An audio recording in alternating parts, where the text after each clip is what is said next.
In today's podcast, we have a serious discussion about the state of the world economy, and we go Christmas shopping with Kevin and Joanne. As I am sure you know, there are some big problems in the world's economy at present. There is a recession, that is, a reduction in output, in many countries, including Britain. The problem is that banks in America and in Britain and some other countries lent money to people who could not afford to repay. So many banks are in big trouble and have stopped lending to anyone. So people have less money to spend, and many have lost their jobs. And the big shops are cutting their prices because they are worried that people are not buying. And governments have had to intervene to do things, some of which are useful and some of which are not useful. That is Listen to English's summary of the world's economic problems. You can use it in your economics homework if you wish.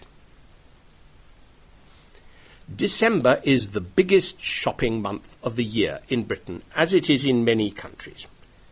People want to buy Christmas presents for their friends and families, and nice things for themselves as well. As a result, the shops are full of people. But perhaps this year is different. Because of the recession, maybe the big stores and the out-of-town shopping centres are deserted. Perhaps this year, for once, it will be possible to go Christmas shopping in peace. Wrong. Things are as bad as ever. Kevin and Joanne went Christmas shopping last Saturday afternoon. They needed to buy a present for Kevin's Aunt Joan, who is 73 years old. "A cardigan," said Kevin. "Old ladies always like a new cardigan." So they agreed they would buy Aunt Joan a new cardigan. "Good," said Kevin. "I'm glad that we've decided what to buy her.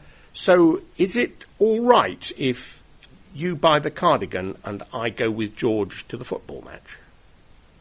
"No, it is not all right," said Joan. "She's your aunt, and you can come and help choose her present." They took the bus into the centre of town. There were crowds of people everywhere, people going to and fro, people going in and out of shops, people getting on and off buses, people getting into and out of taxis. Every now and then there was a gap in the crowds, and Kevin and Joanne made their way carefully down the street to Marks and Spencer. Marks and Spencer is, as I'm sure you know, a well-known British store which sells mainly clothes, including cardigans of the sort which 73-year-old aunts like to get for Christmas. In Marks and Spencer, Kevin and Joanne looked around for the ladies' cardigans. They went round and round the store and up and down the escalator, looking unsuccessfully for cardigans. Then Kevin saw them in a corner. It took several minutes for Kevin and Joanne to fight their way through the crowds to reach the cardigans. It took about 10 more minutes to find a cardigan of the right size and colour, and it took about 15 more minutes before Kevin and Joanne reached the front of the queue at the tills to pay for the cardigan. Kevin and Joanne were exhausted. And when English people are exhausted, and even when they are not exhausted, they need a cup of tea. Kevin and Joanne looked for a cafe. They were all full. Several had a queue of people waiting outside. Then Joanne remembered that there was a cafe at the art gallery. The art gallery was empty. Perhaps people are not interested in culture at Christmas. Kevin, who had never actually been there before, looked around with interest.